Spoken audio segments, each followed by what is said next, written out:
Good afternoon, sir. ये सब good afternoon बच्चों। Good afternoon, sir. Good afternoon, sir. Good afternoon sir.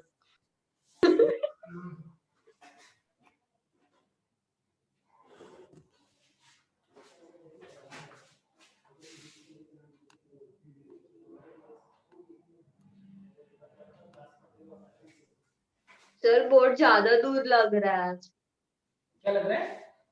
ज्यादा दूर भी लग रहा है, बड़ा बड़ा लिखना आप। ज्यादा दूर लग रहा है। Good afternoon, sir.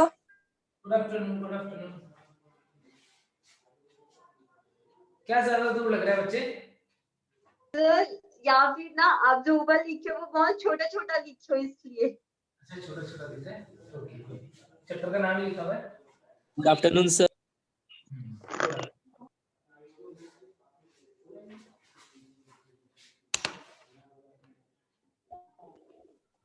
Good afternoon, sir. Good afternoon बच्चे। Good afternoon, sir. Good afternoon. Good afternoon, sir. Joe, sir.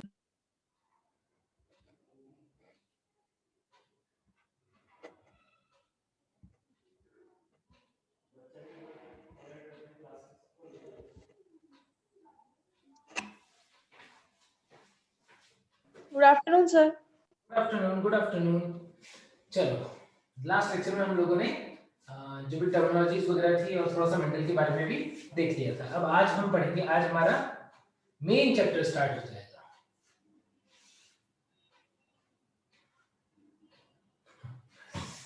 Tillu को बोले जोर से बोलने के लिए। सर वो झाऊ झाऊ बोल रहा है कब से ना, इसलिए आप सुन नहीं रहे हो। Okay Tillu, good afternoon. Good afternoon, sir. ठीक है, चलो अभी स्टार्ट करते। देखो मेंडल ने क्या किया था। मेंडल ने, हमने लास्ट लेक्चर में पढ़ा था कि मेंडल ने 14 प्योर लाइन यूज करके एक्सपेरिमेंट को स्टार्ट किया। उन्होंने 7 जोड़ी लक्षणों का अध्ययन किया था। कौन कौन से थे वो? 7 पेयर ऑफ ट्रेट्स, और 7 लक्षण जो थे वो कौन कौन से थे देखते हैं, है ना। लक्षण,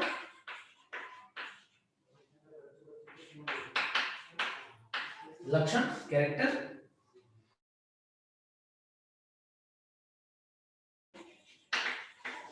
प्रभावी लक्षण डोमिनेंट ट्रेट, और दूसरा अप्रभावी लक्षण रिसेसिव।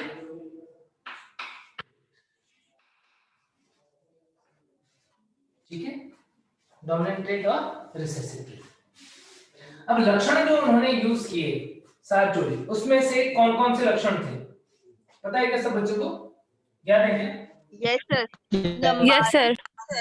जैसे पादप लंबाई,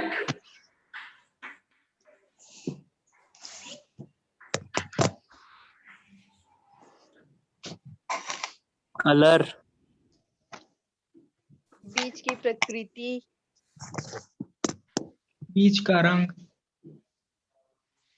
प्लांट हाइट, इसका colour, plant colour,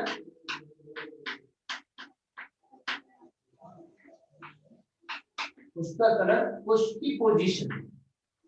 yes, sir. अक्षीय और अंत्य, सीड कोट का कलर, पॉट का कलर, यानी फली जो है उसका कलर, फली का शेप,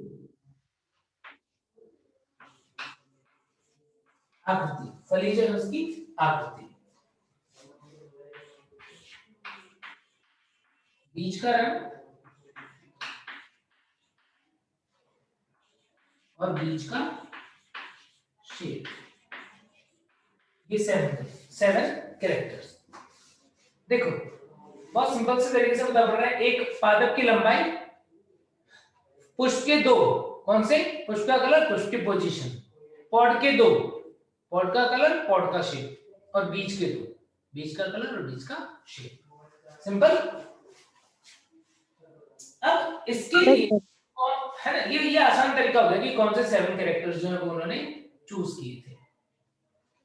अब इसके अंदर डोमिनेंट ट्रेट कौन सा है और रिसेसिव ट्रेट कौन सा है वो देखते हैं। पादप लंबाई के लिए जो डोमिनेंट ट्रेट है उसे हम क्या बोलते हैं?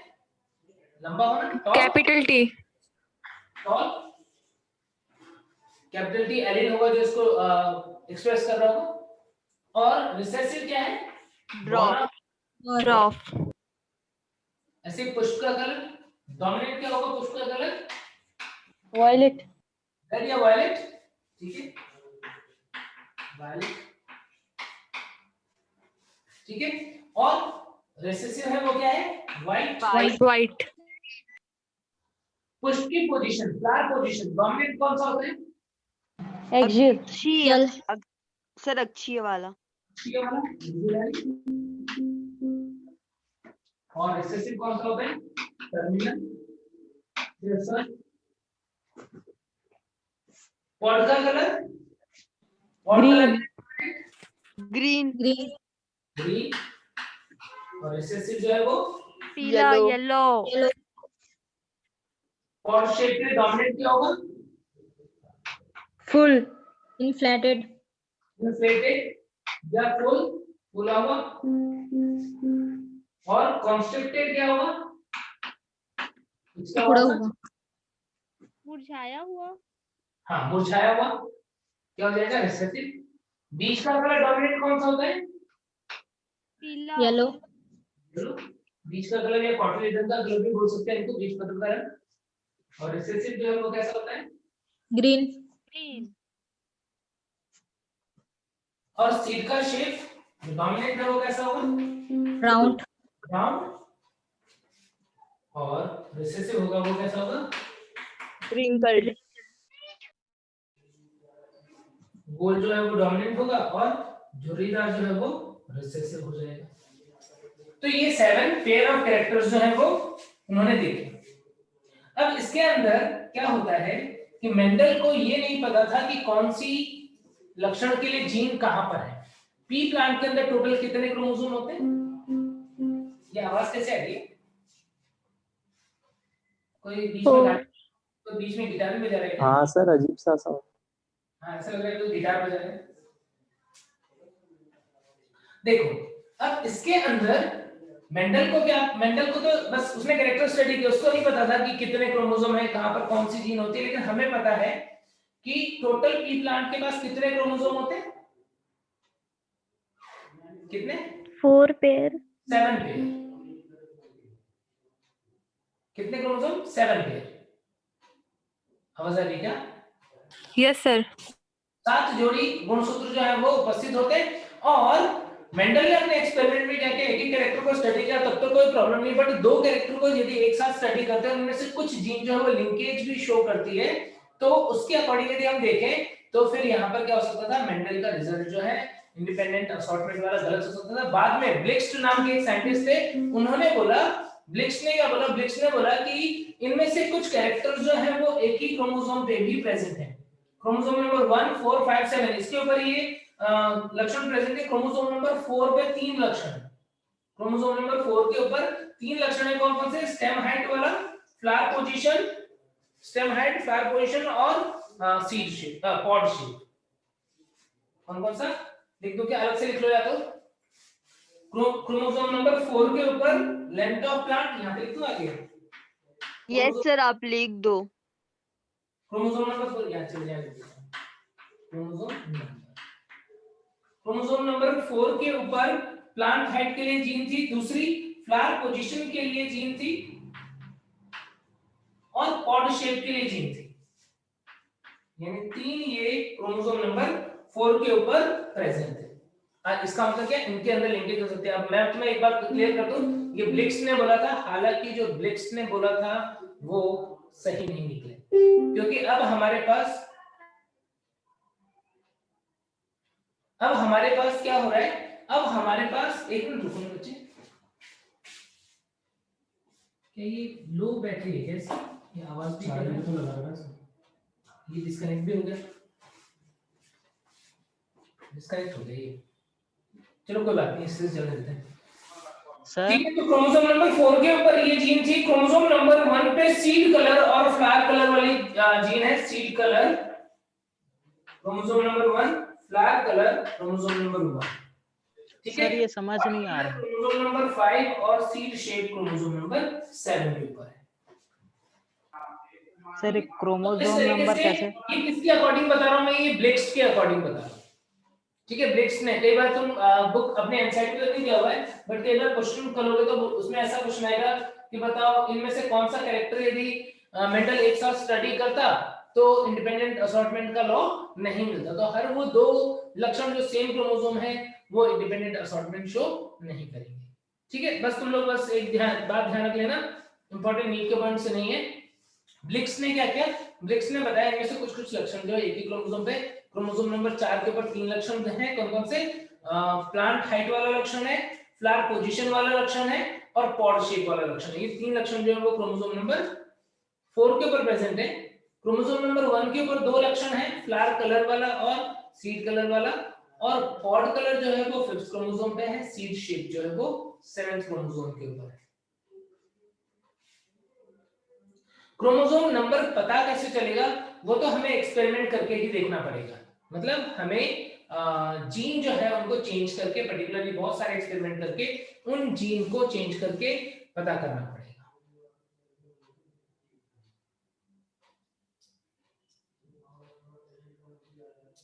एमआरएनए है क्या बोल रहे बच्चा आरती? सर वो के लिखते एम टाइप हो गया। क्या हो गया? कुछ नहीं सर। अच्छा तुमने कुछ ऐसे टाइप कर दिया कुछ भी, है ना। चलो, तो ये 7 पेयर कैरेक्टर जो हैं वो मेंडल ने स्टडी किए थे। और सर जी, हाँ, हेलो सर। सर जी, इसको हम लोग जैसे आप लाइन बाय लाइन लिखे हैं, पहले तने की ऊंचाई ऐसे करके, तो क्या बोलते हैं, इसको ऐसे ही लिखते हैं, फिर हम लोग इधर उधर आगे पीछे भी कर सकते हैं? कैसे भी लिख सकते हो, कैसे भी लिख सकते हो, कैसे भी लिख सकते हो। मैंने तो सिर्फ तुम्हें इजीली ध्यान रहे, कई बार ऐसा भी क्वेश्चन मैंने देखा है, पूछ लेते हैं कि बताओ मेंडल ने फ्लावर के रिलेटेड कितने लक्षणों का अध्ययन किया, या पॉड के रिलेटेड कितने लक्षणों का अध्ययन किया। तो मैंने इसलिए ऐसे लिख दिया कि तुमको पता है फ्लावर के 2, पॉड के 2 और सीड के 2 और एक हाइट वाला। बताओ इनमें से कौन सा लक्षण है जो पॉड की पोजीशन को बता रहा है, इनमें से कौन सा लक्षण है जो पॉड पोजीशन है, फलिका की स्थिति जो है उसे कौन बता रहा है इनमें से? कोई एक कैरेक्टर है जिसे मैं फली की स्थिति भी बोल सकता हूँ, बताओ कौन सा है? फ्लावर की पोजीशन। यहाँ पे फ्लावर होगा वही तो पॉड बनेगा। Yes sir. फ्लावर पोजीशन को मैं पॉड पोजीशन भी बोल देता तो गलत नहीं होता, बट उन्होंने फ्लावर पोजीशन करके ही इसे एक्सप्लेन किया था। क्लियर हो गई बात? इरेज कर दूं क्या? पॉड मीन्स क्या होता है? क्या पॉड मतलब? पॉड का मतलब फली, मटर की फली होती है ना, वो पॉड है। Pod is a type of fruit. Fruit जो होता है उसका एक टाइप है पॉड या लेग्यूम, साइजोकार्पिक फ्रूट के अंदर आता है। चलो ठीक है, अब इसके बाद में देखते हैं मेंडल के क्रॉसेस, मोनोहाइब्रिड क्रॉस। इरेज कर दो इसे। लिख दिया ना सबने? Yes sir. Yes sir.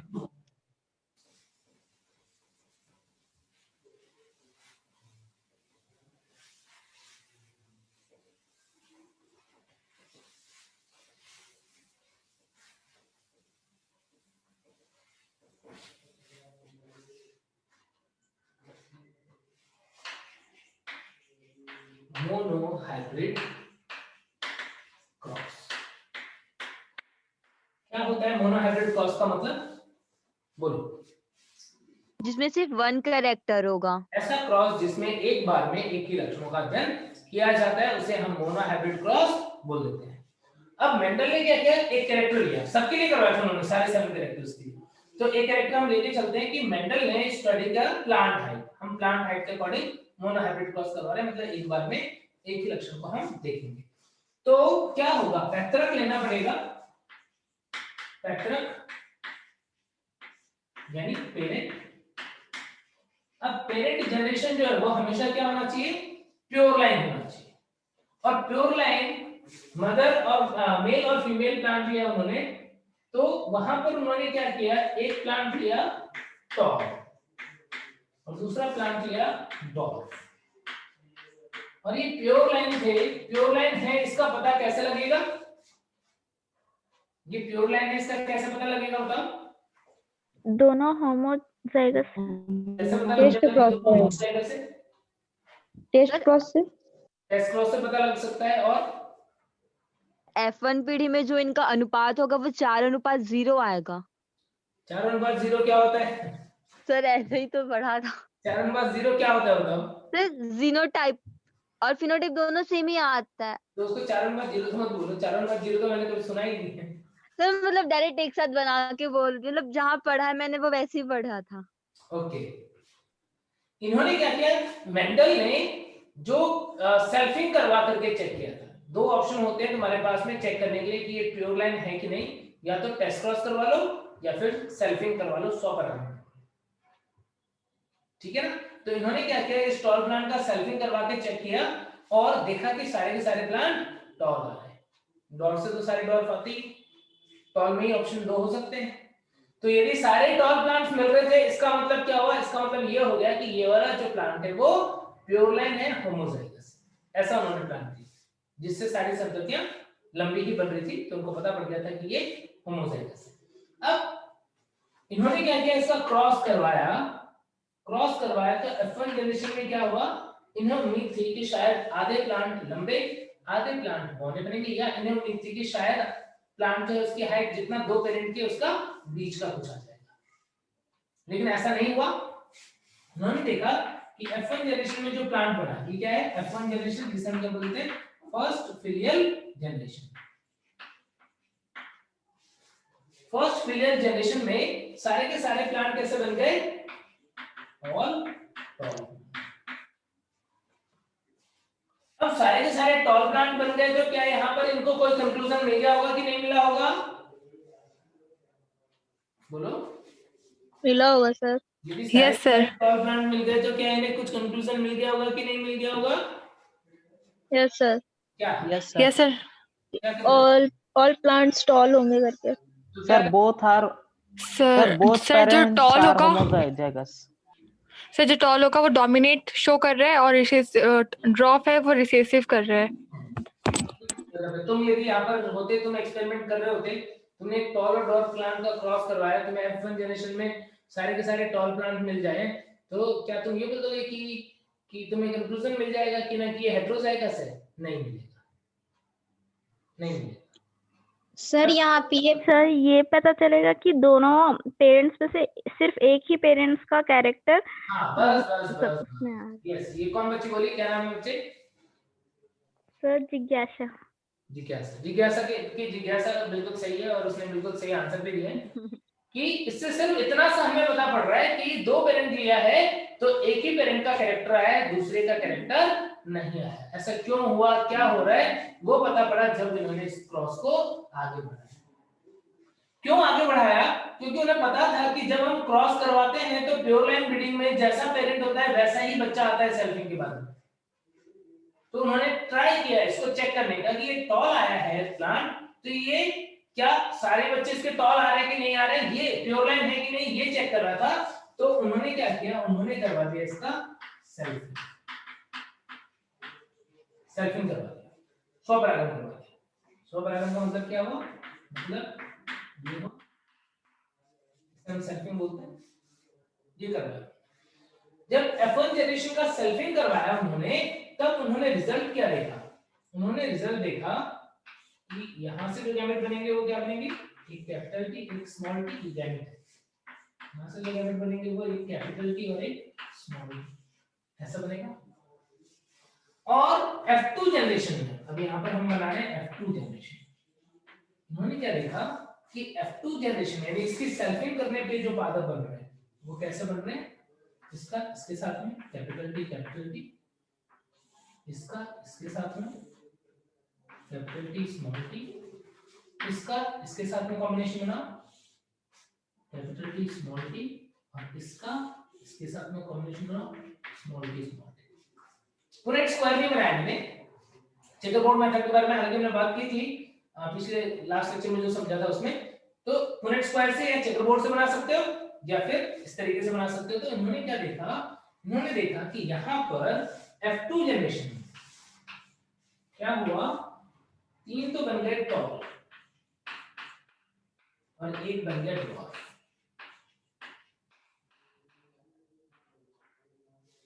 F2 generation में ये फिनोटाइपिक रेशियो है। इस रेशियो को हम क्या बोलते हैं? इसको बोलते हैं हम फिनोटाइप। Phenotypic ratio. लक्षण प्रारूप अनुपात आ गया, 3 अनुपात है। इसे ही हम मेंडेलियन अनुपात बोलते हैं। जब वो यहाँ पे पहुंचे ना, तब उन्हें आइडिया लगा क्या कि इसका मतलब ऊपर जो सारे के सारे टॉल प्लांट थे, उनके अंदर वास्तव में दोनों प्रकार के लक्षणों के लिए जीन थे, लंबे होने के लिए भी और बौने होने के लिए भी। दोनों प्रकार के जीन होने की वजह से उन्होंने क्या किया, यहाँ पर एक ही लक्षण को प्रदर्शित किया लेकिन दूसरे को प्रदर्शित नहीं किया। इसका मतलब एक प्रभावी दूसरा अप्रभावी है। क्या बात समझ में? मेंडल ने जब ये क्रॉस करवाया तो F1 जनरेशन में ही उसका रिजल्ट उनको कंक्लूजन नहीं मिला होगा। F1 की स्टडी तक तो उन्हें सिर्फ यही कंक्लूजन मिला होगा जो जिज्ञासा ने बोला कि दोनों में से एक ही पेरेंट का लक्षण आ रहा है, बस इतनी बात पता। अब जीन का क्या हो रहा है वो उनको कब पता पड़ा होगा? वो उनको पता पड़ा होगा जब वो F2 जनरेशन तक क्रॉस कर चुके होंगे। तब उन्होंने देखा कि लक्षण जो है वो बच्चों के अंदर नेक्स्ट जनरेशन में F2 जनरेशन में वापस से अलग हुआ, यानी लंबे भी बने और बोने भी बने। इसका मतलब क्या? इसका मतलब F1 में जो बना था इंडिविजुअल पी प्लांट वो कैसा था? उसके पास दोनों के लिए लंबे और बोने होने दोनों के लिए कारक उपस्थित है, फैक्टर उपस्थित है, और वो फैक्टर क्या हुए अलग होकर के सेग्रीगेट होकर के F2 जनरेशन में वापस से जो पॉसिबल कॉम्बिनेशंस है वो बना रहे हैं। आई क्या बात समझ में सब बच्चों को? आई क्या बात समझ में? F2 तक क्रॉस करने के बाद में रिजल्ट आएगा कौन सा? Law of dominance. इस चीज को लॉ ऑफ डोमिनेंस यहां पे लग रहा है, लेकिन उसको समझाने के लिए क्रॉस कहां तक करना जरूरी है? यहां तक। फिर उन्होंने F3 जनरेशन के लिए स्टडी किया होगा, और उन्होंने देखा क्या? उन्होंने देखा कि इसके अंदर ये जो प्लांट्स बने हैं उसमें से कुछ प्लांट जो हैं उनसे आगे सभी क्या बन रहे हैं? टॉल। कुछ प्लांट से आगे सेल्फिंग करवाने पर सभी टॉल प्लांट बन रहे हैं, कुछ से आगे सेल्फिंग करवाने पर क्या हो रहा है? 3 टॉल और 1 ड्वार्फ बन रहा है। इससे भी 3 टॉल और 1 ड्वार्फ बन रहा है, और इससे सारे के सारे ड्वार्फ बन रहे हैं।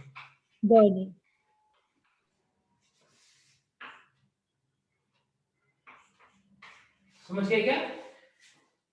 यानी जब उन्होंने F2 जनरेशन में क्रॉस कर तो F2 जनरेशन तक पहुंचे तो क्या F2 का जीनोटाइप आ गया होगा क्या? नहीं। F2 जनरेशन तक जब पहुंचे तो उन्हें सिर्फ क्या मिला होगा? फिनोटाइप कि 3:1 के अनुपात में लंबे और बौने पादप मिल रहे हैं। लेकिन वो लंबा शुद्ध है या हेटेरोजाइगस है, क्या है, वो कब पता पड़ेगा? जब वो कहां पर पहुंचेंगे? F3 generation.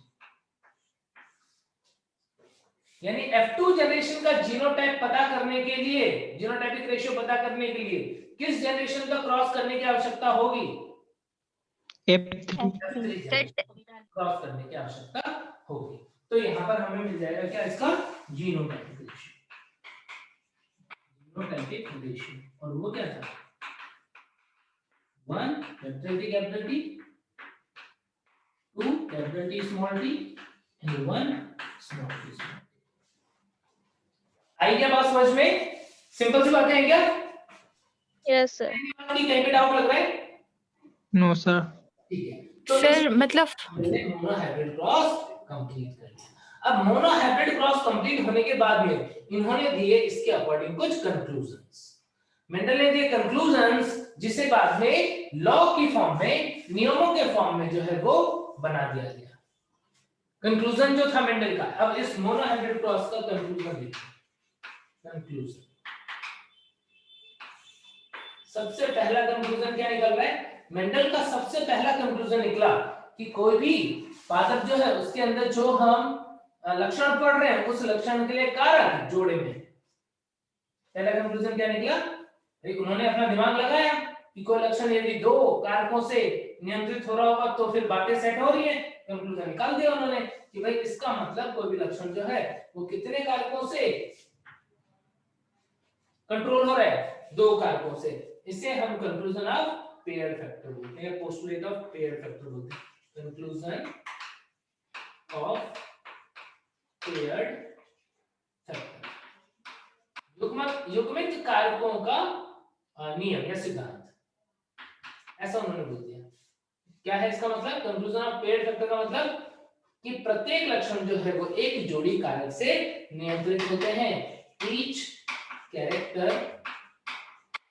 और ट्रेट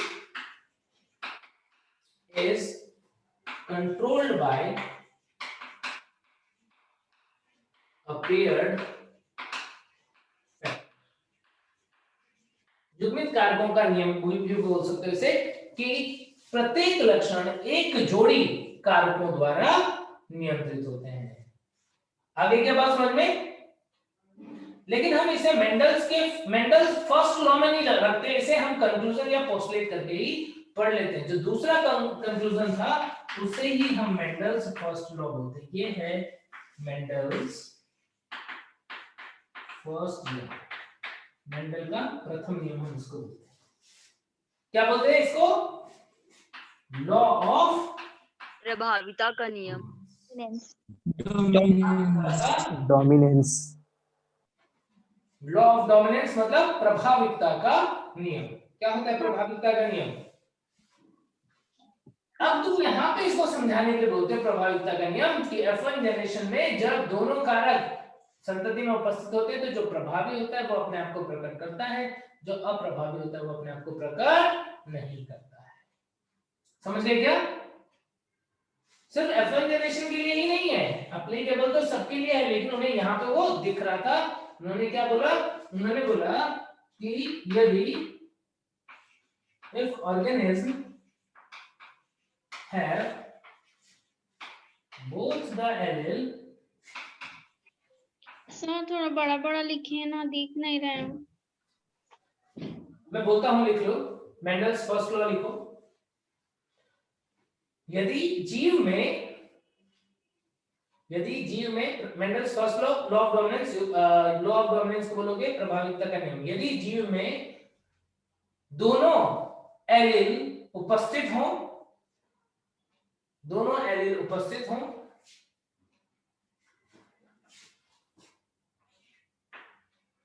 तो केवल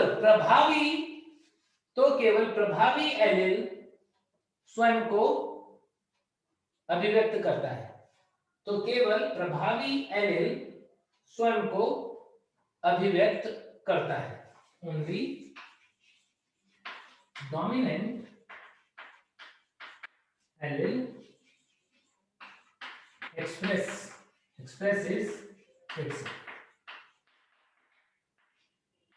और ये प्रभावी एलील अपने आप को एक्सप्रेस करता है और अप्रभावी एलील के प्रभाव को संदमित कर देता है, उसे दबा देता है। इससे हम क्या बोल देते हैं? इसे हम बोल देते हैं लॉ ऑफ डोमिनेंस। क्लियर हो गई बात? Yes sir. ठीक है, अब नेक्स्ट लॉ की बात करते हैं। सर जी, हाँ बच्चे। हेलो सर इसके बाद क्या बोले? केवल प्रभावी, यदि जीव में दोनों एलील उपस्थित हो तो केवल प्रभावी एलील, उसके बाद क्या बोले? दबा देता है, को अभिव्यक्त कर पाता है, स्वयं को अभिव्यक्त करता है, खुद को अभिव्यक्त करता है। यानी अप्रभावी एलील जो है उसको अपने आप को एक्सप्रेस करने के लिए क्या करना होगा? सिर्फ होमोजाइगस कंडीशन में ही आना पड़ेगा। ठीक है, इसके बाद उन्होंने थर्ड कंक्लूजन दिया। थर्ड कंक्लूजन जिसे हम क्या बोल देते हैं? Law of segregation.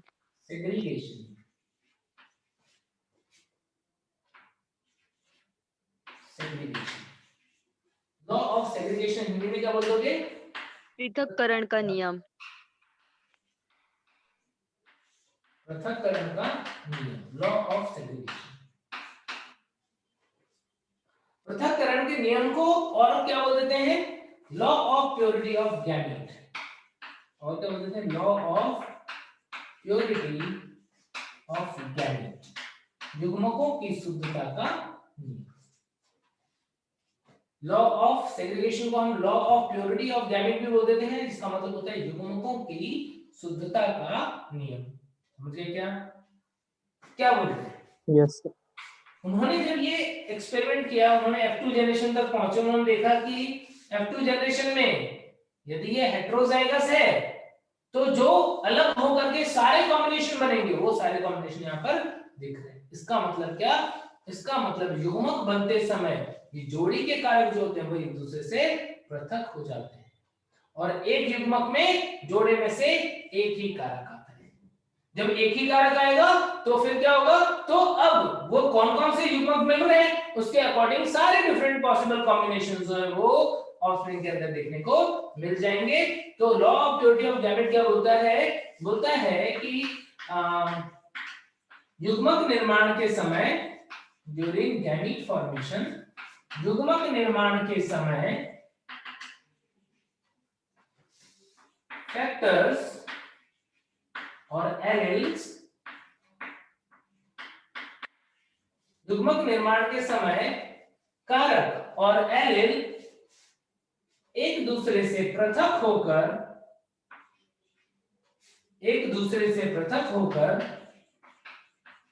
Separate from each other, एक दूसरे से पृथक होकर युग्मकों में जाते हैं and transfer to gamete.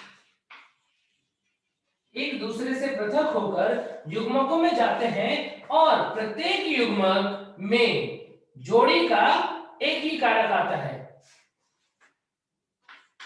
Each gamete, प्रत्येक युग्मक में each gamete receives only one allele from the pair. प्रत्येक युग्मक में जोड़ी में से केवल एक ही कारक जो है या एक ही एलील जो है वो आता है। इसका मतलब क्या हुआ? इसका मतलब ये हुआ कि गैमीट अपने लक्षणों के लिए हमेशा क्या होंगे? शुद्ध होंगे। इसीलिए हमने इसे क्या बोला? Law of purity of gamete. समझ गए क्या? Yes, sir. तो ये जो दोनों नियम है या कंक्लूजन जो हमने देखे, ये किसके अकॉर्डिंग निकला? ये मोनोहाइब्रिड क्लॉज के अकॉर्डिंग निकल गया। सिंपल सी बातें हैं। फिर इसके बाद में बात करते हैं डायहाइब्रिड क्लॉज की, कि मेंडल ने जब डायहाइब्रिड क्लॉज किया तो उसमें क्या कंक्लूजन्स निकले। फिर उनके बाद में हम एक साथ देख लेंगे जो भी इनके अंदर अपवाद आए। डायहाइब्रिड क्लॉज क्या होता है? डायहाइब्रिड क्लॉज एक साथ दो लक्षण कैरेक्टर मनसा करता है।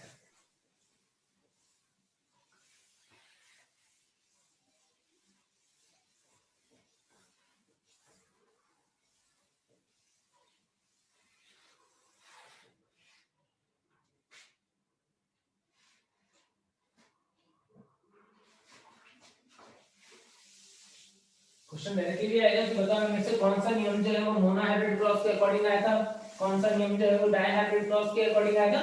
तो मेंडल्स फर्स्ट लॉ और सेकंड लॉ ये दोनों मोनोहाइब्रिड क्लॉज की। मेंडल के प्रथम नियम का कोई अपवाद भी है क्या? मेंडल ने जो प्रथम नियम दिया प्रभाविकता का नियम, क्या उसका कोई अपवाद भी है क्या? Yes sir. यस हाँ, सर, संलग्नता जैसे संलग्नता में होता है जैसे नहीं इनकम्प्लीट डोमिनेंस, वो अपूर्ण सप्रभु प्रभाव, क्या होगा? इनकम्प्लीट इनकम्प्लीट डोमिनेंस एंड को डोमिनेंस। कोडोमिनेंस, अपूर्ण प्रभाविकता है ना, और सप्रभाविकता, ठीक है, वो अपवाद होंगे। क्या लॉ ऑफ सेग्रीगेशन का भी कोई अपवाद होगा क्या? पृथक्करण का कोई अपवाद होगा क्या बच्चे? No sir. Yes sir, no sir. होगा। क्या होगा? सहलग्नता। संलग्नता नहीं। सर जो F1 जनरेशन में मिला मेंडल से, जो देखो, जो लॉ ऑफ सेग्रीगेशन बोल रहा है, जो अभी तुमने पढ़ा, उसका रियल मीनिंग क्या है? उसका रियल मीनिंग है कि किसी क्रोमोसोम जो है वो पेयर में होते हैं कुछ इस तरीके से, इनके ऊपर जोड़ी का कारक है कैपिटल टी और स्मॉल टी एल। युग्मक बनते समय कैपिटल टी और स्मॉल टी अलग अलग हो जाएंगे, एक गैमेट के अंदर एक ही पहुंचेगा। ये गैमेट में क्या आ गया, ये गैमेट में ये आ गया। सर तो गैमेट तो हमेशा हैप्लॉइड ही होता है ना, हाँ तो ये तो सही है। तो अपवाद तो नहीं होगा ना। नहीं होगा अपवाद। सर लिंकेज तो हो सकता है ना। नहीं बच्चे, लिंकेज में ये दो क्रोमोसोम आपस में चिपक के थोड़ी कभी जाएंगे, वो लिंकेज नहीं होगा वो। मतलब सर जी इन लोग दोनों मिल नहीं सकते हैं ना, अलग अलग रहेंगे। भाई जब भी गैमेट बनेगा तो ये दोनों क्रोमोसोम तो सेपरेट होने ही होने। यदि ये दोनों गैमेट सेपरेट नहीं हुए तो उसको कोई बीमारी हो जाएगी, क्रोमोसोमल डिसऑर्डर हो जाएगा, सिंड्रोम हो जाएगा, मारा जाएगा। या तो यदि तुम ऐसा कुछ एग्जांपल देखो क्रोमोसोमल डिसऑर्डर जहां पर दो गुणसूत्र जो है वो एक साथ ही चले गए, जैसा किसमें होता है, कोई क्रोमोसोमल डिसऑर्डर का नाम बताओ जिसमें ऐसा होता है कि दो क्रोमोसोम एक साथ चले गए। Drop syndrome, down syndrome, sorry trisomy हो जाती है, down syndrome, yes, Klinefelter, Klinefelter. Haemophilia. तो ये एक्सेप्शन हो सकता है, ये एक्सेप्शन हो सकता है, लेकिन वो तो खुद एबनॉर्मल है ना भाई, वो तो बीमारी है। नॉर्मल कंडीशन में तो क्या होता है, हमेशा ये होता ही होता है। यस सर, नॉर्मल इंसान के अंदर या नॉर्मल जीव के अंदर, जीवरहित जीव के अंदर तो हमेशा ये होता ही होता है। तो इसीलिए इसका कोई अपवाद नहीं है, इसका कोई अपवाद नहीं है। बोलते हैं हम कि लॉ ऑफ सेग्रीगेशन का कोई अपवाद नहीं है। यदि हम फिर भी बोले कि नहीं कुछ केस में ऐसा हो सकता है, कोई एब्नॉर्मल केस में, तो तुम बोलोगे हाँ हो सकता है। किसमें हो सकता है, यदि किसी को ऐसा सिंड्रोम हो गया, इसमें ट्राइसोमी हो रही है या मोनोसोमी हो रही है, तो एक साथ ही चलेगी, एक साथ। देर हो गई बात? यस सर हो गई। नहीं हुई क्या? Yes sir. बोलो बच्चे, नहीं पता होगा तो बोलो। Yes, sir. हो गई सर। सर। क्या है सर? सर जी सुनिए ना, हेलो सर जी। बोलो बच्चे। सर अभी मतलब कि ये वाला सिंड्रोम जो पाया जाता है वो मतलब अभी जितना भी जैसे कि हम लोग बताए क्लैमिडिया था या फिर तो ये सब तो मतलब कि यौन संचारित है ना सर जी, जो संक्रमण के द्वारा होता है। क्या होता है ये बीमारी? मतलब ये सब तो यौन STD। संक्रमण। एसटीडी? नहीं, एसटीडी नहीं है बच्चे। RIT जेनेटिक डिसऑर्डर है ये सब। नहीं आवाज है बच्चे, क्या बोल रहे हो?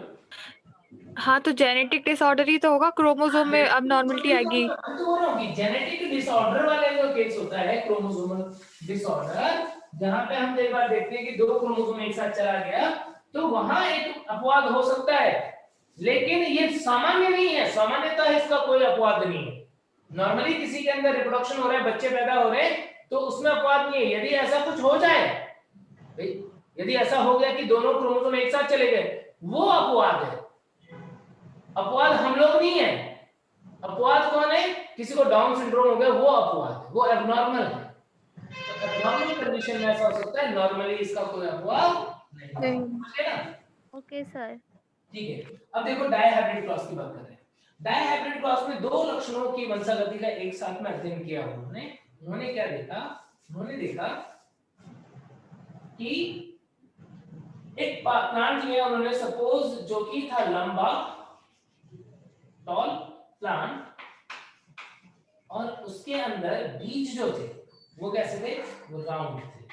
टॉल प्लांट एंड राउंड, एक ऐसा प्लांट है। और पैतरक है, तो पैतरक हमेशा अपने लक्षणों के लिए क्या होता है? शुद्ध होता है। कैपिटल टी राउंड है तो कैपिटल आर लिख दो। ठीक है। दूसरा उन्होंने लिया दूसरा प्लांट जो कि था ड्वार्फ प्लांट, और राउंड और रिंकल सीड ले की येलो सीड और ग्रीन वाला कलर वाला। तो RRYY पढ़ रहे हो तुम लोग अपने एनसीईआरटी में? RRYY दिया है क्या दिया हुआ है? RRYY दूसरा एग्जांपल में अपने एनसीईआरटी वाला चूज करो। हाँ सर वाई दिया है ना, राउंड और येलो वाला है, तो अपने एनसीईआरटी वाला चूज कर लेना। राउंड एंड येलो सीड, ऐसा लिखेगा। तो राउंड को आर से लिख लो और येलो सीट को वाई से लिख लो, है ना, ऐसा वाला एग्जांपल ले लो। बात ये की है पीटीआरआर भी लेते तो भी अपने रिजल्ट पे कोई फर्क नहीं पड़ रहा था, बट एनसीईआरटी वाला एग्जांपल ले रहा हूं। दूसरा जो है वो रिंकल्ड सीड और कैसा ग्रीन कलर ऐसा है। तो रिंकल्ड हो जाएगा स्मॉल आर और ग्रीन हो जाएगा स्मॉल आर रिसेसिव है। तो ऐसा उन्होंने एक पैतृक ले लिया। अब इस पैतृक को क्रॉस करवा के F1 जनरेशन उन्होंने प्राप्त किया। ये तो क्या है, पेरेंट जनरेशन। इसका F1 जनरेशन देखो, ये पेरेंट जो है वो गैमेट कितने प्रकार के बनाएगा, इससे कितने प्रकार का गैमेट बनेगा? दो एक सर। एक ही प्रकार का। इसका गैमेट बना के बताओ। कैपिटल आर कैपिटल वाई का गैमेट बना के बताओ। आर वाई क्या यस ये बनेगा ऐसे होमोजेनस अलग-अलग एक ही है, एक ही है, देखो अलग-अलग है कि एक ही है, एक ही है। यदि अलग-अलग होता तो फॉर्म बना देते। तो एक ही टाइप का गैमेट बनेगा, कैपिटल आर कैपिटल वाई। ठीक है ना, ठीक है ना, इतना तो तुमको आ रहा होगा, बेसिक पढ़ाया मैंने तुमको। इससे गैमेट बना कैपिटल आर कैपिटल वाई। इस दूसरे वाले से गैमेट बनेगा क्या, स्मॉल आर, ये गैमेट है। ये गैमेट मिले, कोई भी ऐसे दो गैमेट मिले, F1 जनरेशन क्या बन जाएगा, capital R capital Y small Y. F1 generation ऐसा बन गया।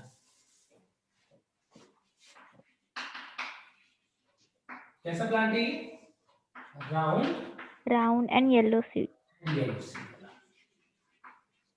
ऐसा प्लांट बनता है जिसके अंदर राउंड एंड येलो सीड होते थे।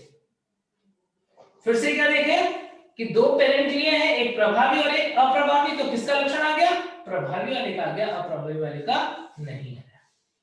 फिर उन्होंने क्या किया, उन्होंने इसकी करवा दी सेल्फिंग करवा दी। आर स्मॉल वाई का क्रॉस इसी से करवा।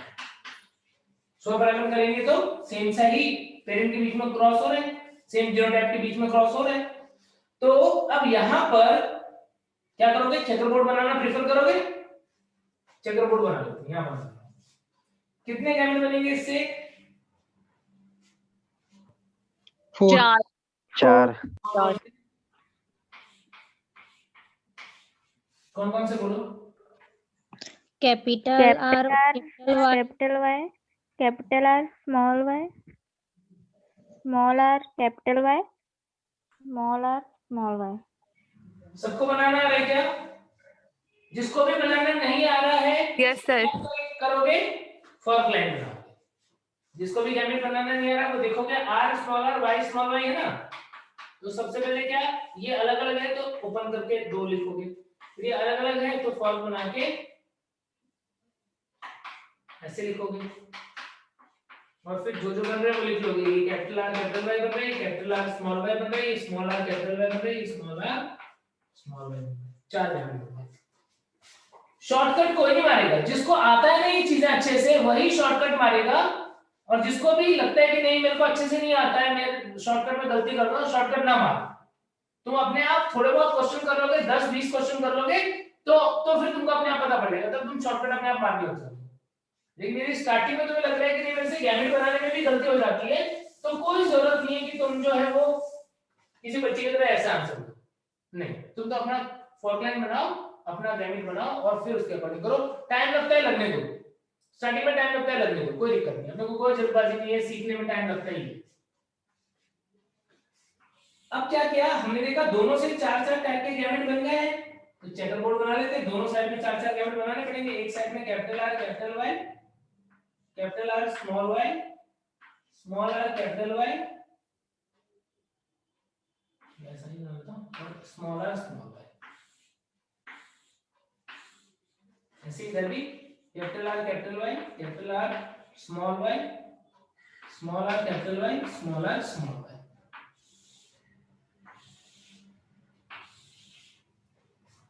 अब कौन कौन से बच्चे बनेंगे, capital R capital Y capital Y, capital R capital Y small बनाओ। चलो खुद से बनाओ सब बच्चे।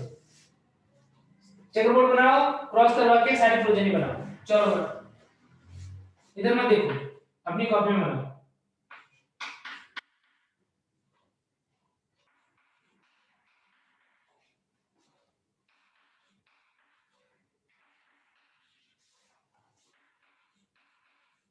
जिसका बन जाए वो बोल देना कि हाँ सर मेरा बन गया।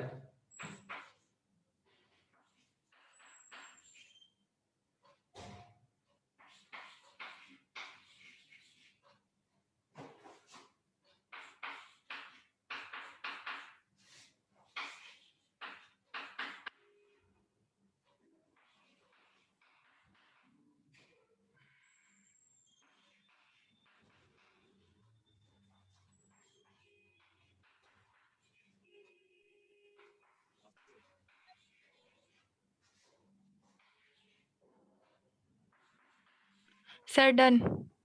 Very good sir done. हो गया सर। बहुत ही बढ़िया। हो गया सर। हो गया ना सबका? Yes sir. बहुत अच्छी बात है, सबका जो है लगभग एक ही टाइम पे कंप्लीट हो गया है।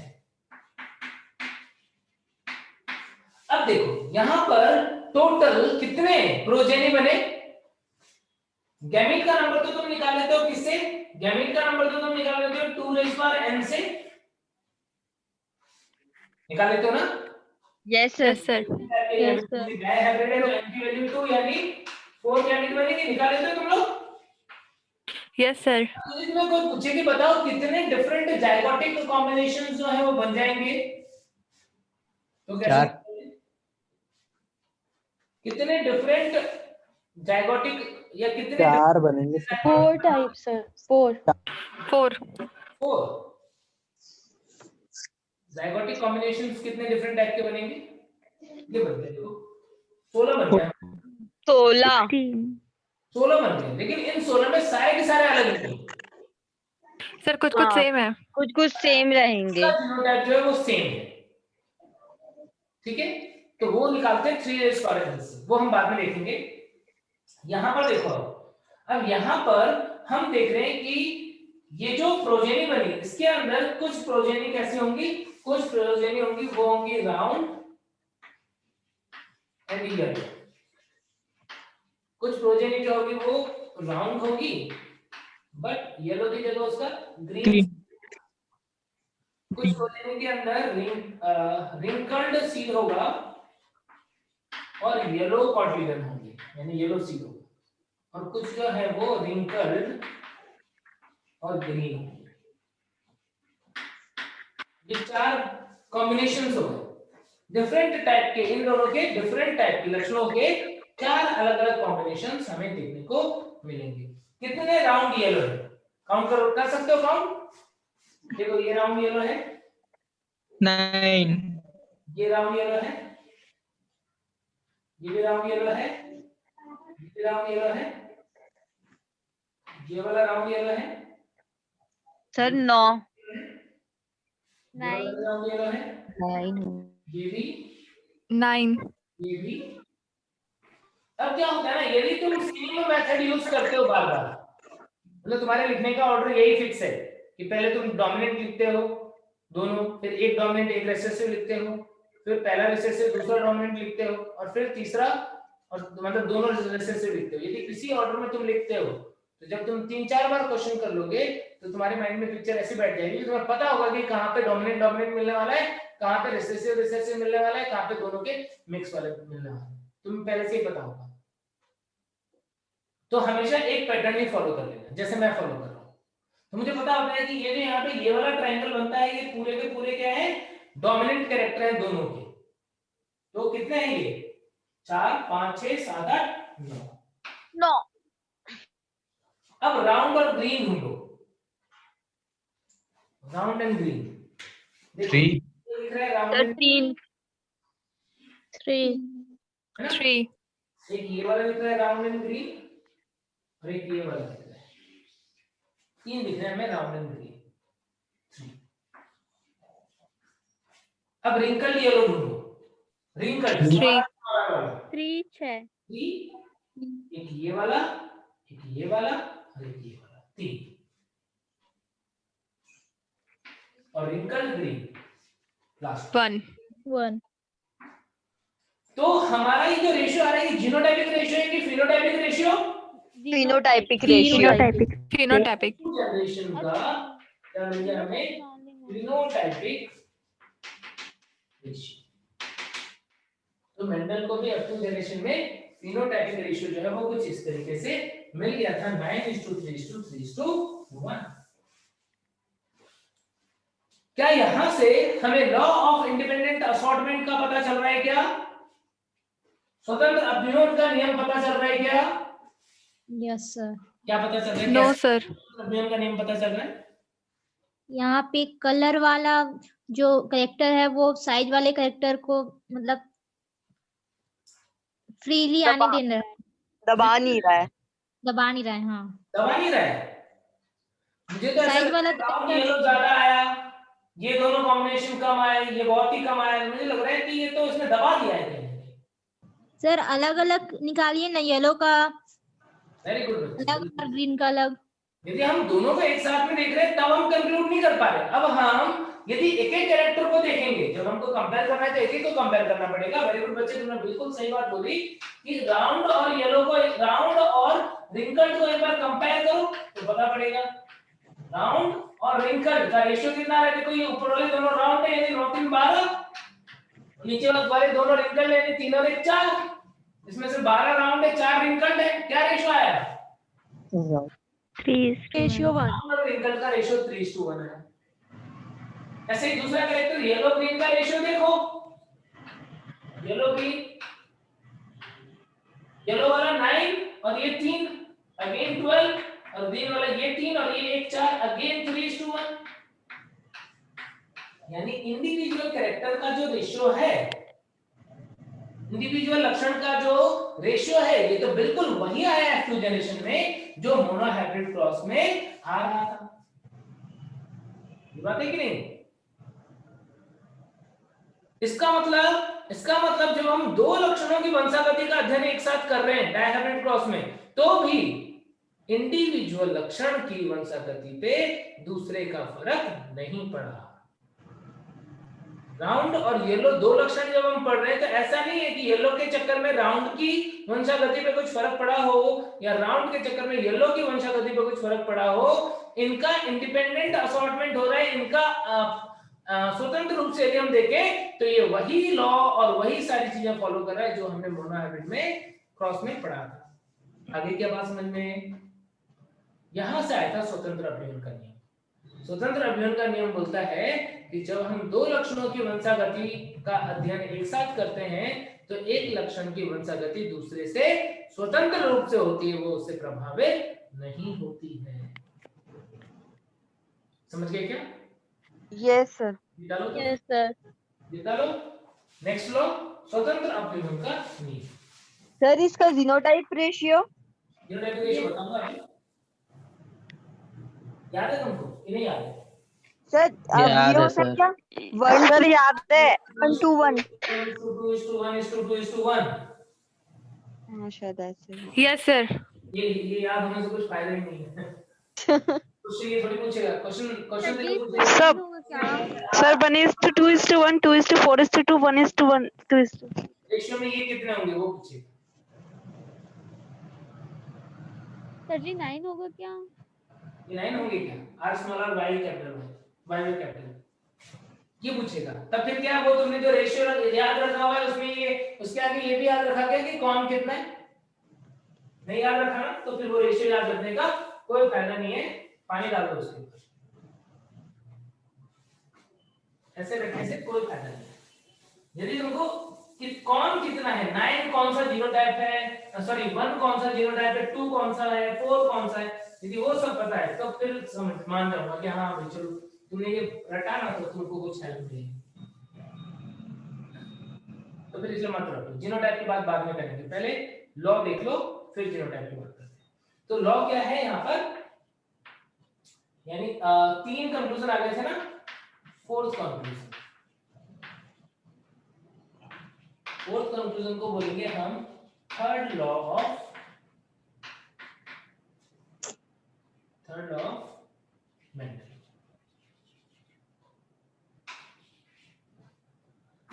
और इस लॉ को बोलते हैं हम law of independent assortment, law of independent assortment, स्वतंत्र अपव्यय का नियम। क्या है? यदि दो लक्षणों की वंशागति का अध्ययन किया, यदि एक साथ दो लक्षणों की वंशागति का अध्ययन किया जाता है, यदि एक साथ दो लक्षणों की वंशागति का अध्ययन किया जाता है, if two characters are studied together,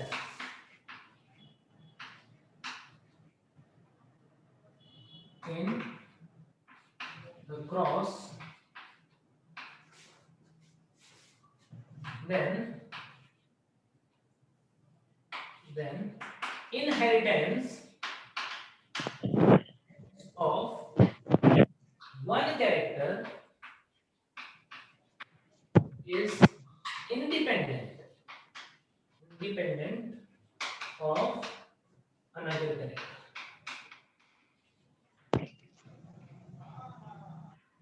एक लक्षण, यदि दो लक्षणों की वंशागति का अध्ययन एक साथ किया जाता है तो उस स्थिति में एक लक्षण की वंशागति दूसरे लक्षण से स्वतंत्र रूप से होती है।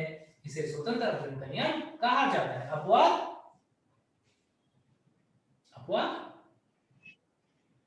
लिंकेज, सहलग्नता। सहलग्नता के केस में क्या होगा? दो लक्षणों की अध्ययन एक साथ करेंगे तो दोनों का बराबर रेशियो नहीं आएगा। उस केस में यदि इन दोनों के बीच में लिंकेज होता तो राउंड रिंकल का रेशियो और येलो ग्रीन का रेशियो दोनों बराबर नहीं आते, कुछ अलग हो जाता। क्या हो जाता देखेंगे बाद में। अब इसके पीछे का रीजन जानो। अब इसके पीछे का रीजन बता दो। इरेज कर दो क्या इसको? अच्छा, जिसको रेशियो लिखना है ना वो अपने यहां से देख के लिखते रहना। कैपिटल आर कैपिटल वाई ढूंढना, फिर लिखना कितना मिला 1, फिर कैपिटल आर स्मॉल वाई ढूंढना कितना मिला 2, फिर कैपिटल आर कैपिटल वाई ढूंढना कितना मिला 2, लिख ऐसे लिखना। कैपिटल आर कैपिटल वाई कितना मिला 4, तो ऐसे ढूंढ के लिखना है ना, ऐसे रेशियो लिखना, ठीक है। तो ढूंढ के लिखना तब तुमको मजा आएगा, तब तुमको पता पड़ेगा सारी बातें। और जो बच्चे के मन में चल रहा है सर कुछ शॉर्ट या कुछ अच्छा सा ही बता दो ना जिससे हम ये जल्दी कर पाए, तो थोड़ा सा सब्र रखो, मैं तुमको बताऊंगा। लेकिन सारी चीजें बहुत ही मतलब सिस्टमेटिक वे में आगे बढ़ेंगी ताकि तुम्हारे माइंड पे जोर भी ना पड़े और तुम्हें सारी बातें समझ में भी आती जाए। तो यहाँ पर इसका अपवाद था लिंकेज। क्यों, क्या होता है वो लिंकेज हम अलग से पढ़ेंगे, तब हम वहां पे जाएंगे। अभी हमको ये पता पड़ गया कि दो लक्षण की वंशागति कर रहे हैं तो एक दूसरे से स्वतंत्र रूप से वो जा रहा है। मैं रीजन बता रहा हूँ आखिर क्यों ऐसा हुआ। ऐसा इसलिए हुआ क्योंकि हम जो दो लक्षणों की वंशागति का अध्ययन कर रहे थे वो दो लक्षण के जीन कहाँ पे थे? किसी क्रोमोसोम के ऊपर। तो ये क्रोमोसोम है, क्रोमोसोम पेयर। अब संव्याप गुणसूत्र, एक के पास कैपिटल आर है, एक के पास स्मॉल आर है। क्या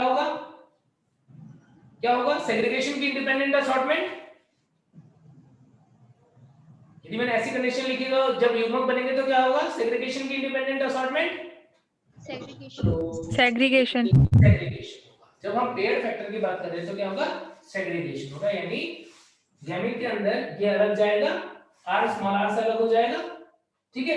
दो लक्षणों का अध्ययन कर रहे हैं तो दूसरे लक्षण की जीन कहीं और है। मान लो यहाँ पर ये कोई दूसरा क्रोमोसोम है जो उससे छोटे साइज का बनाया है, दूसरा है, यहाँ पर कैपिटल वाई जीन है, यहाँ पर स्मॉल वाई जीन। अब ये भी क्या फॉलो करेगा? सेग्रीगेशन का रूल। Yes sir. जब मियोसिस होगा तो उस टाइम पर क्या होगा? मियोसिस के टाइम पर ये क्रोमोसोम जो है वो इस तरीके से समजात गुणसूत्र जो है वो जोड़े के रूप में उपस्थित होंगे। दूसरा कोई क्रोमोसोम है तो वो भी ऐसे जोड़े के रूप में उपस्थित होगा मेटाफेसिक प्लेट पे, कुछ इस तरीके से। यहाँ पर है कैपिटल आर, यहाँ पर है इस वाले के पास है स्मॉल आर, यहाँ पर है कैपिटल वाई, इसके पास है स्मॉल वाई, कुछ इस तरीके से ऐसे उपस्थित होगा। फिर जब मियोसिस 1 होगा तब क्या होगा, ये दोनों होमोलोगस क्रोमोसोम से बना है, ये दो ऊपर चले जाएंगे, ये दो नीचे आ जाएंगे। एक सेल में क्या चला जाएगा, कैपिटल आर कैपिटल वाई, और दूसरे सेल में क्या चला जाएगा, स्मॉल आर स्मॉल वाई। चला जाएगा कि नहीं चला जाएगा? यस। ये दो क्रोमोसोम हैं जिनके ऊपर जीन की स्टडी हम कर रहे थे। तो जब मियोसिस होता होगा तो उस टाइम पे इस तरीके से अरेंज होगा मेटाफेजिक प्लेट, जब मियोसिस 1 कंप्लीट होगा ये इधर चला जाएगा, ये नीचे आ जाएगा। एक सेल के पास क्या पहुंच जाएगा, कैपिटल आर कैपिटल वाई, दूसरे के पास पहुंच जाएगा स्मॉल आर स्मॉल वाई। लेकिन अरेंजमेंट उल्टी भी तो हो सकती है। ऐसा भी तो हो सकता है कि जब मियोसिस हो रहा हो तो उस टाइम पे ऊपर की तरफ जो है वो स्मॉल आर वाला क्रोमोसोम जो है, मतलब स्मॉल आर जिसके पास है वो, और नीचे की तरफ जिसके पास कैपिटल आर है वो। ऐसा भी तो पॉसिबल है कि नहीं? Yes sir. तो फिर तो एक सेल के पास क्या पहुंच जाएगा, स्मॉल आर कैपिटल वाई, और दूसरे के पास पहुंच जाएगा कैपिटल आर स्मॉल वाई। ये पहुंच जाएगा कि नहीं पहुंच जाएगा? Yes sir. तो इसकी प्रोबेबिलिटी, सबकी प्रोबेबिलिटी तो इक्वल है, यानी चारों गुणसूत्रों के बनने की प्रोबेबिलिटी, चारों टाइप के गैमेट बनने की प्रोबेबिलिटी कितनी है, इक्वल 25%, 25%, 25% एंड 25%। होगा कि नहीं? यस। तो स्वतंत्र अपव्यूहन का नियम तुम्हें ये समझा रहा है। स्वतंत्र अपव्यूहन का नियम जो अभी हमने पढ़ा था वो सब फर्जी बातें थी, वो मेंडल ने बोली वो फर्जी बातें थी। फर्जी मतलब हमको जो रियल ग्राउंड लेवल पे जो समझना है ना वो ये समझना है। ये है स्वतंत्र अपव्यूहन कि हमारे अंदर 23 जोड़े गुणसूत्र हैं, तो क्या होगा, जोड़े जो है मियोसिस के टाइम पे सब एक दूसरे के पास ऐसे आके अरेंज होते हैं। मान लो इसके ऊपर कैपिटल है, इसके ऊपर स्मॉल है, तो वो ऐसे अरेंज हो जाएगा। दूसरा मान लो इसके पास कैपिटल भी है, इसके पास स्मॉल भी है, तो वो ऐसे अरेंज हो जाएगा। तीसरा जो इसके पास कैपिटल सी है, इसके पास स्मॉल सी है, तो वो ऐसे अरेंज हो जाएगा। और जब, लेकिन यही पॉसिबिलिटी नहीं है, दूसरी पॉसिबिलिटी भी है कि कैपिटल है स्मॉल है, तो यहाँ पर दूसरा बी वाला जो है वो स्मॉल भी ऊपर हो, कैपिटल भी नीचे हो। ऐसे सी में भी जो भी पॉसिबिलिटी है वो हो सकती है, यानी दुनिया भर की पॉसिबिलिटीज होंगी डिफरेंट टाइप के गैमेट्स बनाने की। अभी हम 2 की पढ़ रहे हैं, तो इसीलिए यहाँ पर टोटली 4 पॉसिबिलिटी है कि इस तरीके से गैमेट बन सकते हैं। इसे ही हमने क्या बोलते हैं, इसे बोलते हैं हमने स्वतंत्र अपव्यूहन। इसका मतलब कि जो पेयर फैक्टर थे जो होमोलोगस क्रोमोसोम के ऊपर प्रेजेंट थे, वो अपने युग्मक में किस तरीके से जाएंगे, वो एक दूसरे से स्वतंत्र रूप से जाएंगे।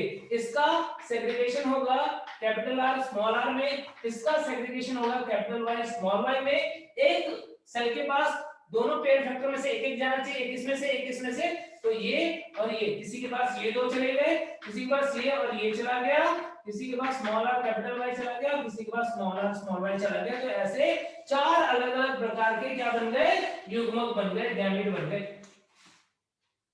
यह है स्वतंत्र अपव्यूहन। अब ये 4 प्रकार के गैमेट बने, इससे दूसरे से भी 4 प्रकार के गैमेट बने। अब उसमें कौन गैमेट किससे मिलेगा, वो सारी प्रोबेबिलिटी देख करके टोटल 16 प्रकार के हमने अभी जो प्रोजेनी है वो बना लिए थे। समझ गए क्या? आई बात समझ में? स्वतंत्र अपव्यूहन समझ में आया क्या बच्चों? Yes sir. है ना? स्वतंत्र अपव्यूहन का मतलब आप इस भाषा सर में जी 1 टाइम और बताइए ना इसी को। वापस से सुनो। स्वतंत्र अपव्यूहन का नियम जो है वो अब इस भाषा में बता रहा हूं तुमको। क्या होता है, जब हम 2 लक्षणों की वंशागति का एक साथ अध्ययन करते हैं तो युग्मक निर्माण के समय पेयर फैक्टर का सेग्रीगेशन होता है, और अलग अलग लक्षणों के लिए जो कारक होते हैं वो सारे के सारे अलग अलग कॉम्बिनेशन में युग्मक में उपस्थित हो सकते हैं, जिसकी वजह से प्रोजेनी में, संतति में सारे पॉसिबल कॉम्बिनेशंस देखने को मिलते हैं। इसे ही हम क्या बोलते हैं, स्वतंत्र अपव्यूहन बोलते हैं। आई बात समझ में? किसी भी जीव के अंदर जो पेयर फैक्टर 2 लक्षणों की वंशागति का अध्ययन कर रहे हैं, उनके लिए जो कारक हैं वो एक दूसरे स्वतंत्र रूप से नेक्स्ट जनरेशन में जाएंगे और एक दूसरे को प्रभावित नहीं करेंगे। ये नहीं कि ये नहीं है कि कैपिटल आर बोलेगा मैं तो कैपिटल वाई के साथ ही जाऊंगा भाई, मैं और किसी के साथ नहीं जाऊंगा। स्मॉल आर बोलते नहीं मैं कैपिटल वाई के साथ जाऊंगा, मैं नहीं जा रहा किसी के साथ। ऐसा कुछ नहीं। क्या होगा, सबकी बराबर प्रोबेबिलिटी होगी गैमेट में जाने की, एक दूसरे की, स्वतंत्र रूप से। ठीक है, तो ये स्वतंत्र रूप से अलग अलग कॉम्बिनेशन के द्वारा युग्मकों में जाएंगे और युग्मकों के द्वारा संतति में जाएंगे। तो संतति में सभी लक्षण जो हैं वो अलग अलग कॉम्बिनेशन में इनके अकॉर्डिंग बनते जाते हैं। इसे ही बोलते हैं हम स्वतंत्र अपव्यूहन का नियम। आगे बात समझ में? Yes sir. ठीक है, इंग्लिश में बताओ। इंग्लिश में यही बच्चे कि when we are studying inheritance of two characters at a time, both the allele for character is segregated independently, and the alleles for both the character forms all the possible combinations in gamete in equal amount, in equal ratio. जो दोनों ही जो हमने देखा, दोनों ही लक्षणों के लिए जो एलिल है, दोनों ही कैरेक्टर्स के लिए जो एलिल है, they will form all the possible combination in equal amount. That's why we will see the distribution of characters equally in progeny. उसी के रेशियो में क्या हो जाएगा, प्रोजेनी में आ जाएगा, जिसे हम क्या बोल देते हैं, जिसे हम लॉ ऑफ इंडिपेंडेंट असॉर्टमेंट बोल देते हैं. अब देखो इसके बाद में, अब देखो कुछ और इंटरेस्टिंग चीजें, कुछ और सिंपल चीजें. अब मैं बात करता हूं कि यदि हमको ये बात तीसरे क्लास साथ में कभी कभी माइक बंद, कि किस तरीके से ये गैमेट बन रहा है और किस तरीके से संतति बन रही है, तो और ये मोनोहाइब्रिड क्रॉस के जैसा ही है. यदि हम 2 पढ़े चाहे 3 पढ़े, तो उसे मैं और भी बहुत सिंपल तरीके से तुम्हें बता सकता हूं कैसे. Again we will go on for climate method. अभी तक मैंने तुम्हें फॉर क्लाइमेट मेथड बताया था सिर्फ क्या बनाने के लिए, गैमेट बनाने के लिए. एक्चुअली में क्या था, वो कॉम्बिनेशन ही तो था, गैमेट किस कॉम्बिनेशन में बनेगा वही तो था. उसी को मैं यूज कर सकता हूं प्रोजेनी बनाने के लिए भी. कैसे, ध्यान देना. हमने क्या किया, हमने RR Y इसका क्रॉस करवाया, small r small r small y small s. F1 generation बनाया क्या, capital R small r capital Y small y. अब इसकी सेल्फिंग करवाना चाहते हैं, सेल्फिंग करवाना चाहते हैं. यहाँ पे this will be cross by this, ये क्रॉस करवाना चाहते हैं. अब यदि तुम चाहते हो कि सर हम तो चेकर बोर्ड नहीं बनाना चाहते, आप कोई सिंपल तरीका बता दो जिससे हम जल्दी जल्दी क्वेश्चन कर पाए, तो वो तरीका मैं तुम्हें बता रहा हूं. दोनों लक्षण एक दूसरे से स्वतंत्र रूप से जा रहे हैं, स्वतंत्र अवयव की बात की थी हमने, तो क्यों ना दोनों लक्षणों को अलग अलग ही स्वतंत्र रूप से भेज दें. कैसे भेजा, ये एक लक्षण हो गया राउंड वाला, राउंड के लिए gene capital R small r, यहां पर कैपिटल R स्मॉल r, इसका क्रॉस करवा दो, इसका क्रॉस करवा दो, और जो रेशियो बनता है वो बता दो मुझे. क्या बनेगा रेशियो, यदि हम कैपिटल R स्मॉल r का cross capital R small r से करवाएं, तो राउंड और रिंकल का रेशियो क्या बनेगा, 3:1. ये क्या होगा, राउंड राउंड, राउंड और 1 क्या होगा, रिंकल. तो ये 1 हो गया.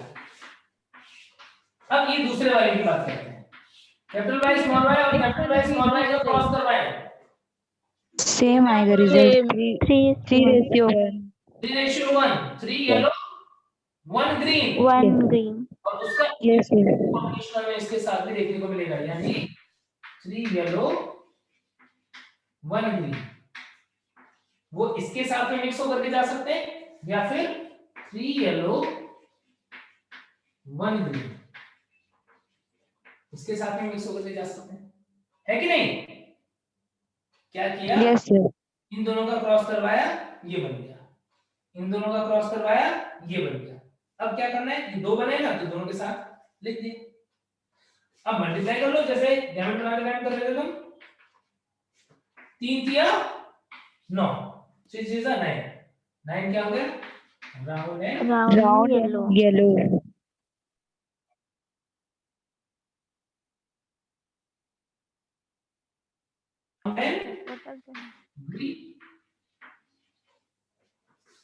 इन दोनों को मल्टीप्लाई करो, क्या होगा, 3 रिंकल्ड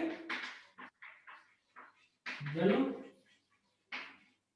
और इन दोनों को मल्टीप्लाई करो, क्या होगा, 1 ग्रीन रिंकल्ड ग्रीन.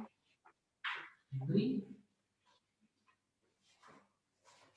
तो चेकरबोर्ड बनाया नहीं, आंसर आ गया हमारा फिनोटाइपिक रेशियो का. क्या जीनोटाइपिक रेशियो में भी ऐसे ही होगा क्या, बिल्कुल यही होगा, यही रूल है. हम तो मैथमेटिक्स यूज कर रहा हूं मैं, मैथ है ये. यदि हम y इनको ही क्रॉस करके मान लो जीनोटाइप निकालना हो, तो जीनोटाइप कैसे निकालोगे, देखो, यदि हम कैपिटल R स्मॉल r इसको क्रॉस करते हैं, तो जीनोटाइपिक रेशियो क्या होता है, 1:2:1. वन। वन क्या? Capital R capital R. Two क्या? Capital capital R small R. और ये वन क्या? Small R small R. Smaller smaller. इन दोनों का क्रॉस करवा दिया, जो आया तुमने लिख दिया। अब इन दोनों का क्रॉस करवाओ, जो रिजल्ट आता है बताओ मुझे। सर उसका भी 1:2 वही आएगा। 1:1। सेम रिजल्ट आएगा 1:1। Yes yes Yes, sir. sir.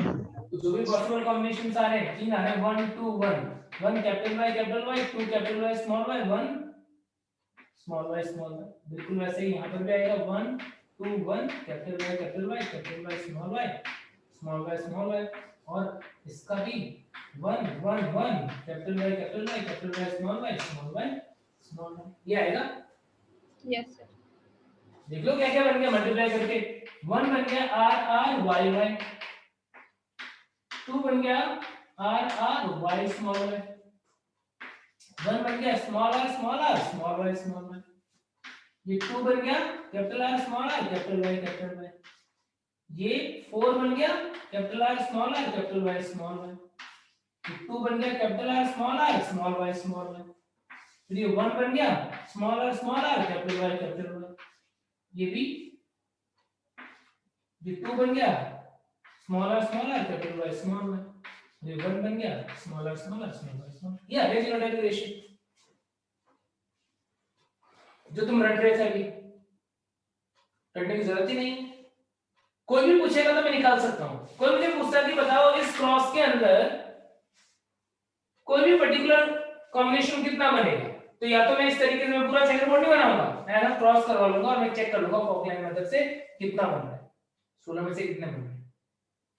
या तो ये तरीका हो जाएगा, या फिर दूसरा तरीका हो सकता है कि मैं प्रोबेबिलिटी मेथड लगा दूं। प्रोबेबिलिटी मेथड भी कर सकते हैं। वो यही है, डिफरेंस ये है कि 3 और 1 है ना, तो इसको मैं मान लूंगा कितना 3/4, इसको 1/4, उसके अकॉर्डिंग कर लेंगे। ठीक है, तो अभी तुमको अभी वो बाद में बात करेंगे, प्रोबेबिलिटी मेथड के बाद में बात करेंगे। अभी तुमको फॉकलाइन मेथड मैंने बताया कि यदि हमको कोई भी क्रॉस करवाना है तो लॉ है इंडिपेंडेंट असॉर्टमेंट का, कि एक लक्षण की वंशागति दूसरे से स्वतंत्र रूप से होती है, स्वतंत्र अपीवन होता है।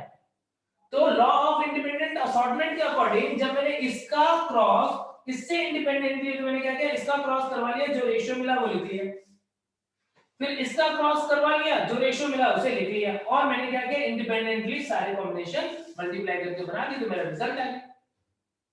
आई बात समझ में? Yes, sir. को यस सर। ठीक है, तो फॉकलाइन मेथड यूज कर पाओगे क्या?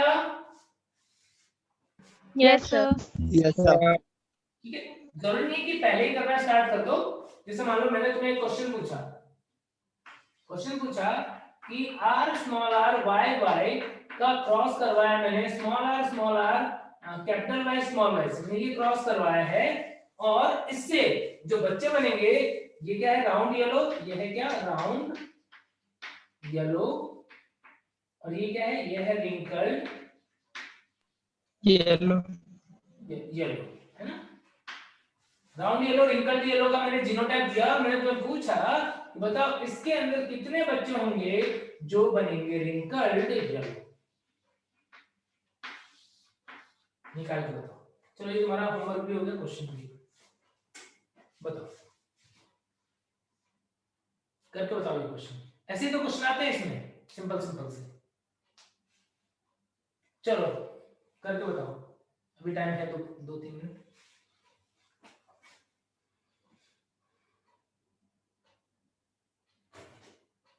अब तो बच्चा सोच रहा है मैं फॉकलाइन से कर लूं क्या? जिसको फॉकलाइन समझ में आया हो, लग रहा हो कि मैं कंफर्टेबल हूं करने में, वो फॉकलाइन यूज करो। जिसको लग रहा है कि मैं अभी फॉकलाइन यूज करने में कंफर्टेबल नहीं हूं, वो क्या करो, वो गैमीट बनाओ पहले फॉकलाइन से, फिर उसके बाद में चेकरबोर्ड बनाओ, सॉल्व करो और ढूंढ के बताओ। जिस बच्चे को अभी फॉकलाइन मेथड में कंफर्ट नहीं फील हो रहा है, वो अपना ओरिजिनल तरीका जो है वो यूज करो। कोई जल्दबाजी नहीं है, ना मुझे ना तुम्हें, जल्दबाजी में सेलेक्ट नहीं होगे। सिलेक्ट होगे जब तुमको चीजें जो है वो कंसेप्चुअली पता पड़ेंगी। और उसके लिए करना पड़ेगा मेहनत। जिनको नॉर्मल तरीका नहीं आता पहले उन्हें नॉर्मल तरीका सीखना पड़ेगा ढंग से। जब वो समझ में आ जाएगा तो फॉर्क लाइन अपने आप बनने लग जाएगा, तब उन्हें कंसेप्ट ही पता पड़ जाएगा आखिर हम फॉर्क लाइन को कैसे यूज करते हैं। कितने गैमेट बनेंगे इससे? Capital R small R capital Y कितने gamete? 2 gamete. 2 small R capital Y कितने गैमेट? इससे 2 गैमेट। 2 तो गैमेट बन रहे हैं 2 से 2 इससे। अरे तो बहुत सिंपल क्रॉस है। होमवर्क करके लाएंगे सर। होमवर्क नहीं बच्चे कर लो, अभी 2 मिनट का टाइम है, फटाफट कर लो। मम्मी कॉपी दे। नालायक बच्ची है। सर कॉपी लेके नहीं बैठी हूँ ना इसलिए। जेनेटिक्स बिना कॉपी के पढ़ने बैठी हो, बताओ। आज नहीं ली हूँ। बच्चे बिना कॉपी के तुम पढ़ रहे हो, ऐसा कैसे?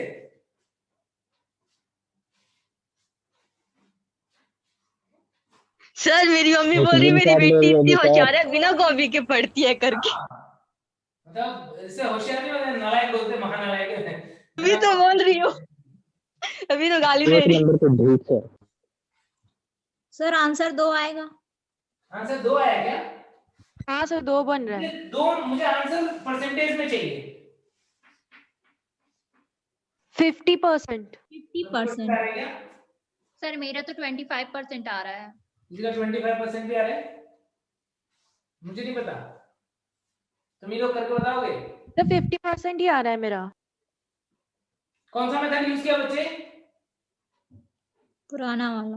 पुराना वाला। तो 25 आ रहा है। जो फॉर्क लाइन यूज किया क्या? 25।